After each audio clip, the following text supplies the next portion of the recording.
Wonder, Chapter 107, Alien. We headed back the way we came, in the direction of the giant screen. That's when we walked straight into a group of kids we didn't know. They'd just come out the woods doing stuff I'm sure they didn't want their teachers to know about. I could smell the smoke now, the smell of both firecrackers and cigarettes. They pointed a flashlight at us. There were 6 of them, 4 boys and 2 girls. They looked like they were in the 7th grade. "What school are you from?" one of the boys called out. "Beecher Prep?" Jack started to answer, when all of a sudden one of the girls started screaming. "Oh my God!" she shrieked, holding her hand over her eyes like she was crying. I figured maybe a huge bug had just flown into her face or something. "No way!" one of the boys cried out, and he started flicking his hand in the air like he'd just touched something hot. And then he covered his mouth. "No freaking way, man, no freaking way." All of them started half laughing and half covering their eyes now, pushing each other and cursing loudly. "What is that?" said the kid who was pointing the flashlight at us. And it was only then that I realised that the flashlight was pointed right at my face. And what they were talking about, screaming about, was me. "Let's get out of here," Jack said to me quietly, and he pulled me by my sweatshirt sleeve and started walking away from them. "Wait, wait!" yelled the guy with the flashlight, cutting us off. He pointed the flashlight right in my face again, and now he was only 5 feet away. Oh man," he said, shaking his head, his mouth wide open. "What happened to your face?" "Stop it, Eddie," said one of the girls. "I didn't know we were watching Lord of the Rings tonight," he said. "Look guys, it's Gollum." This made his friends hysterical. Again we tried to walk away from them, and again the kid named Eddie cut us off. He was at least a head taller than Jack, who was about a head taller than me, so the guy looked huge to me. "No man, it's Alien," said one of the other kids. No man, it's an orc," laughed Eddie, pointing the flashlight in my face again. This time he was right in front of us. "Leave him alone, okay?" said Jack, pushing the hand holding the flashlight away. "Make me," answered Eddie, pointing the flashlight in Jack's face now. "What's your problem, dude?" said Jack. "Your boyfriend's my problem." "Jack, let's go," I said, pulling him by the arm. "Oh man, it talks," screamed Eddie, shining the flashlight in my face again. Then one of the other guys threw a firecracker at our feet. Jack tried to push past Eddie, but Eddie shoved his hands in Jack's shoulders and pushed him hard, which made Jack fall backward. "Eddie!" screamed one of the girls. "Look!" I said, stepping in front of Jack and holding my hands up in the air like a traffic cop. "We're a lot smaller than you guys. Are you talking to me, Freddy Krueger?" "I don't think you want to mess with me, you ugly freak," said Eddie. And this was the point where I knew I should run away as fast as I could, but Jack was still on the ground, and I wasn't about to leave him. "Yo, dude," said a new voice behind us. "What's up, man?" Eddie spun around and pointed his flashlight toward the voice. For a second, I couldn't believe who it was. "Leave them alone, dude," said Amos with Miles and Henry right behind them. "Says who?" said one of the guys with Eddie. "Just leave them alone, dude," Amos repeated calmly. "Are you a freak too?" said Eddie. "They're all a bunch of freaks," said one of his friends. Amos didn't answer them, but looked at us. "Come on, guys, let's go. Mr. Tushman's waiting for us." I knew that was a lie, but I helped Jack get up, and we started walking over to Amos. Then out of the blue, the Eddie guy grabbed my hood as I passed by, yanking it really hard so I was pulled backward and fell flat on my back. It was a hard fall, and I hurt my elbow pretty bad on a rock. I couldn't really see what happened afterward, except that Amos rammed into the Eddie guy like a monster truck, and they both fell down to the ground next to me. Everything got really crazy after that. Someone pulled me up by my sleeve and yelled, "Run!" and someone else screamed, "Get him!" at the same time, and for a few seconds I actually had 2 people pulling the sleeves of my sweatshirt in opposite directions. I heard them both cursing until my sweatshirt ripped, and the first guy yanked me by my arm and started pulling me behind him as we ran, which I did as fast as I could.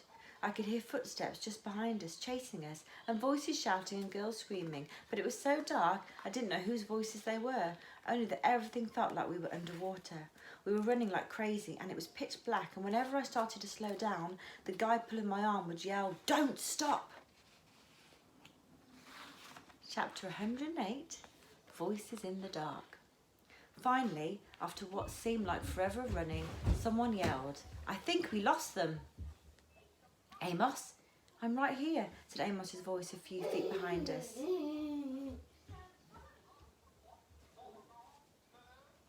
"We can stop," Miles yelled from farther up. "Jack?" I yelled. "Well," said Jack, "I'm here." I can't see a thing. Are you sure we lost them? Henry asked, letting go of my arm. That's when I realised that he'd be the one who was pulling me as we ran. Yeah. Shh, let's listen. We all got super quiet, listening for footsteps in the dark. All we could hear were the crickets and frogs and our own crazy panting. We were out of breath, stomachs hurting, bodies bent over our knees. We lost them, said Henry. Well, that was intense. What happened to the flashlight? I dropped it. How did you guys know? Said Jack. We saw them before. They looked like jerks. You just ran into him, I said to Amos. I know, right? Laughed Amos. He didn't even see it coming, said Miles. He was like, are you a freak too? And you were like, bam, said Jack. Bam, said Amos, throwing a fake punch in the air. But after I tackled him, I was like, run, Amos, you schmuck. He's 10 times bigger than you. And I got up and started running as fast as I could. We all started laughing. I grabbed Augie and I was like, run, said Henry. I didn't even know it was you pulling me, I answered. That was wild, said Amos, shaking his head. Totally wild. Your lip is bleeding, dude. I got in a couple of good punches, answered Amos, wiping his lip. I think they were 7th graders. They were huge. Losers, Henry shouted really loudly, but we all shushed him. We listened for a second to make sure no one had heard him. Where the heck are we? Asked Amos. I can't even see the screen. I think we're in the cornfields, answered Henry. Duh, we're in the cornfields, said Miles, pushing a cornstalk at Henry. Okay, I know exactly where we are, said Amos. We have to go back in this direction. That'll take us to the other side of the field. Yo, dude, said Jack, hand high in the air. That was really cool of you guys to come back for us. Really cool, thanks. No problem, answered Amos, high-fiving Jack, and then Miles and Henry high-fived him too. Yeah, dude, thanks, I said, holding my palm up like Jack just had, though I wasn't sure if they'd high-five me too. Amos looked at me and nodded. It was cool how you stood your ground, little dude, he said, high-fiving me. Yeah, Augie, said Miles, high-fiving me too. You were like, we're littler than you guys. I didn't know what else to say, I laughed. Very cool, said Henry, and he high-fived me too. Sorry I ripped your sweatshirt. I looked down and my sweatshirt was completely torn down the middle. One sleeve was ripped off, and the other was so stretched out it was hanging down to my knees. Hey, your elbow's bleeding, said Jack. Yeah, I shrugged. It was starting to hurt a lot though. You okay? Said Jack, seeing my face. I nodded. I suddenly felt like crying, and I was trying really hard not to do that. Wait, your hearing aids are gone, said Jack. What? I yelled, touching my ears. The hearing aid band was definitely gone. That's why I felt like I was underwater. Oh no, I said, and that's when I couldn't hold it in anymore. Everything that had just happened kind of hit me, and I couldn't help it. I started to cry, like big crying, what Mum would call the waterworks. I was so embarrassed I hid my face in my arm, but I couldn't stop the tears from coming. The guys were really nice to me though. They patted me on the back. You okay, dude? It's okay, they said. You're one brave little dude, you know that, said Amos, putting his arm around my shoulders. And when I kept crying, he put both his arms around me like my dad would have done and let me cry. Chapter 109, The Emperor's Guard. We backtracked through the grass for a good 10 minutes to see if we could find my hearing aids, but it was way too dark to see anything. We literally had to hold on to each other's shirts and walk in single file so we wouldn't trip over one another. It was like black ink had been poured all around. This is hopeless, said Henry. They could be anywhere. Maybe we can come back with a flashlight, answered Amos. No, it's okay, I said. Let's just go back. Thanks, though. We walked back toward the cornfields and then cut through them until the back of the giant screen came into view. Since it was facing away from us, we didn't get any light from the screen at all until we walked around to the edge of the woods again. That's where we finally started seeing a little light. There was no sign of the 7th graders anywhere. Where do you think they went, said Jack. Back to the food truck, said Amos. They're probably thinking we're going to report them. Are we? Asked Henry. They looked at me. I shook my head. Okay, said Amos. But, little dude, don't walk around here alone again, okay? If you need to go somewhere, tell us and we'll go with you. Okay, I nodded. As we got closer to the screen, I could hear high on a hill was a lonely and could smell the cotton candy from one of the concession stands near the food trucks. There were lots of kids milling around in the area, so I pulled what was left of my hoodie over my head and kept my face down, hands in pockets, as we made our way through the crowd. It had been a long time since I'd been without my hearing aids, and it felt like I was miles under the earth. It felt like that song Miranda used to sing to me, ground control to Major Tom, your circuit's dead, there's something wrong. I did notice as I walked that Amos had stayed right next to me, and Jack was close on the other side of me, and Miles was in front of us, and Henry to the back of us. They were surrounding me as I walked through the crowd of kids, like I had my own Emperor's Guard.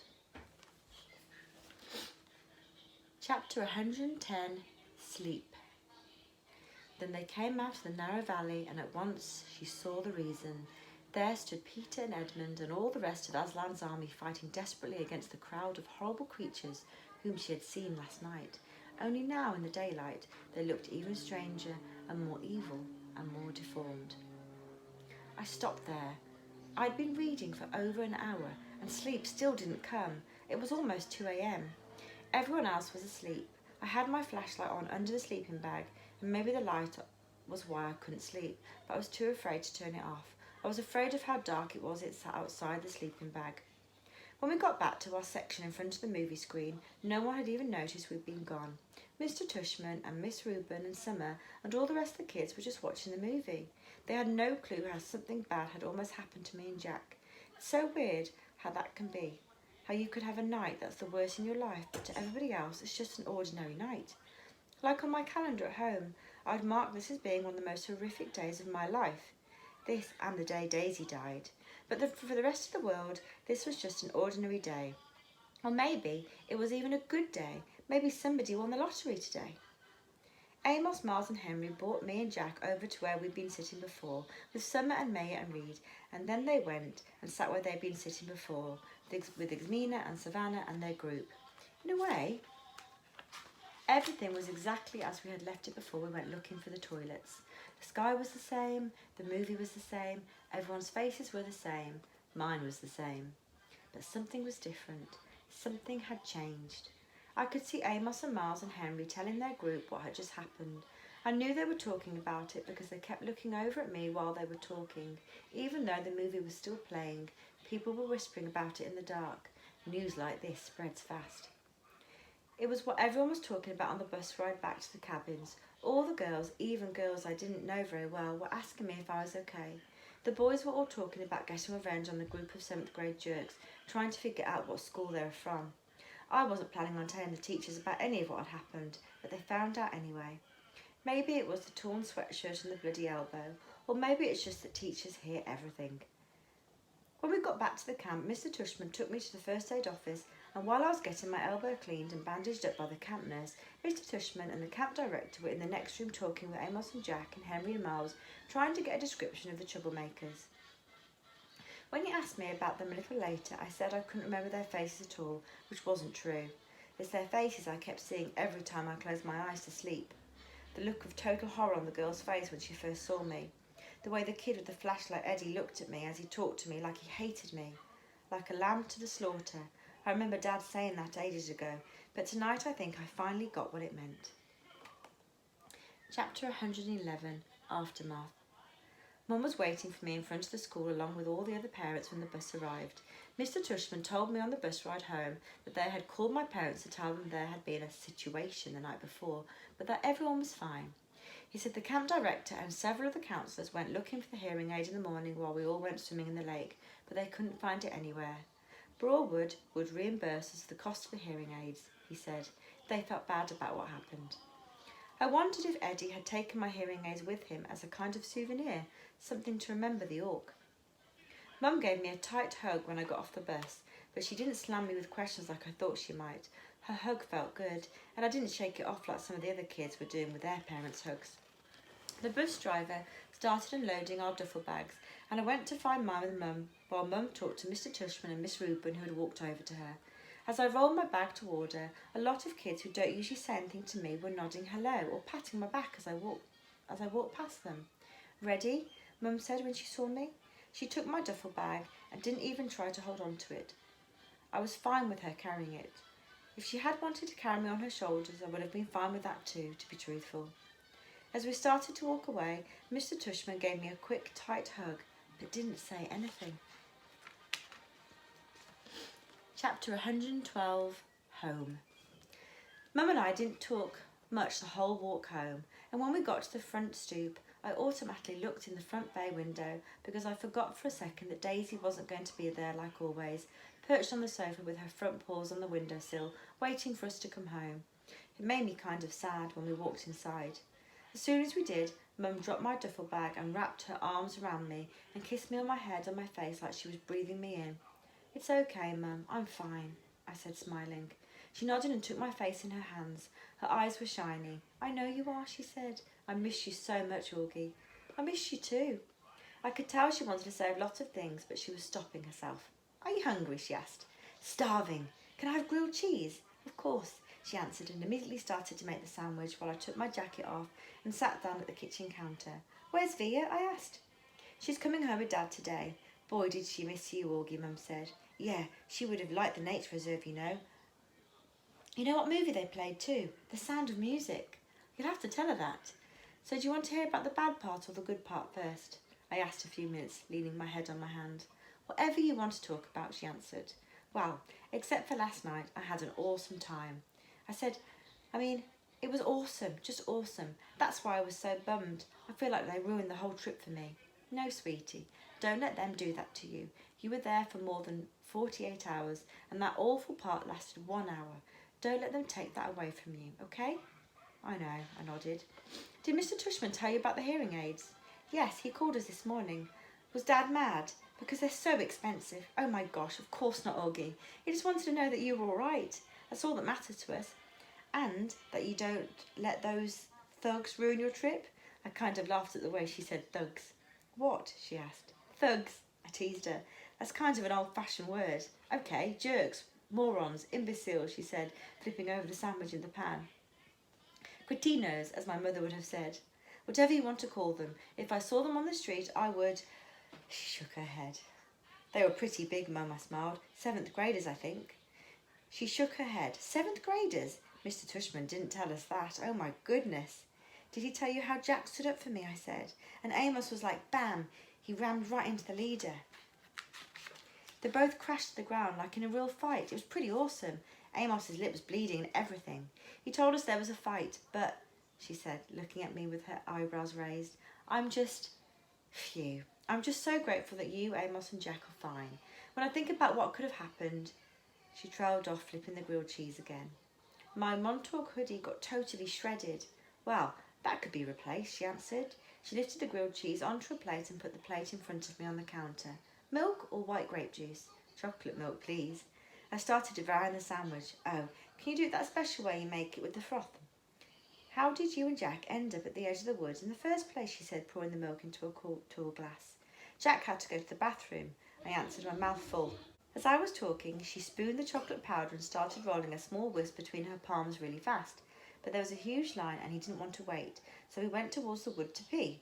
She looked up at me while she was whisking. I know she was thinking we shouldn't have done that. The chocolate milk in the glass now had a 2-inch froth on top. "That looks good, Mum. Thanks." "And then what happened?" she said, putting the glass in front of me. I took a long drink of the chocolate milk. "Is it okay if we don't talk about it anymore right now?" "Oh, okay. I promise I'll tell you all about it later when Dad and Via come home. I'll tell you every detail. I just don't want to have to tell the whole story over and over, you know." "Absolutely." I finished my sandwich in 2 more bites and gulped down the chocolate milk. "Wow, you practically held that sandwich. Do you want another one?" she said. I shook my head and wiped my mouth with the back of my hand. "Mum, am I always going to have to worry about jerks like that?" I asked. "Like when I grow up, is it always going to be like this?" She didn't answer right away, but took my plate and glass and put them in the sink and rinsed them with water. "There are always going to be jerks in the world, Augie," she said, looking at me. "But I really believe, and Daddy really believes, that there are more good people on this earth than bad people, and the good people watch out for each other and take care of each other. Just like Jack was there for you, and Amos and those other kids."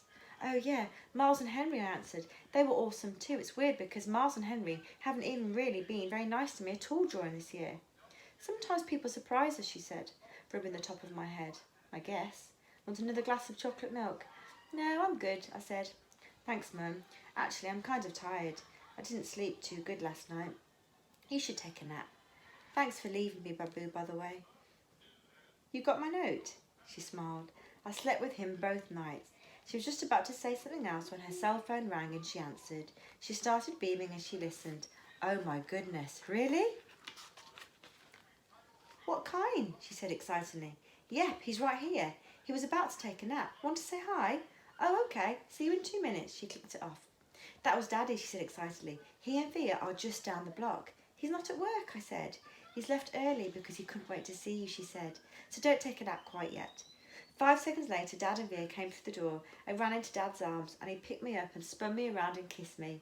He didn't let me go for a full minute until I said, Dad, it's okay. And then it was Via's turn and she kissed me all over like she used to do when I was little. It wasn't until she stopped that I noticed the big white cardboard box they had brought in with them. What is that? I said. Open it, said Dad, smiling. And he and Mum looked at each other like they knew a secret. Come on, Augie, said Via. I opened the box. Inside was the cutest little puppy I ever seen in my life. It was black and furry, with a pointy little snout and bright black eyes and small ears that flopped down.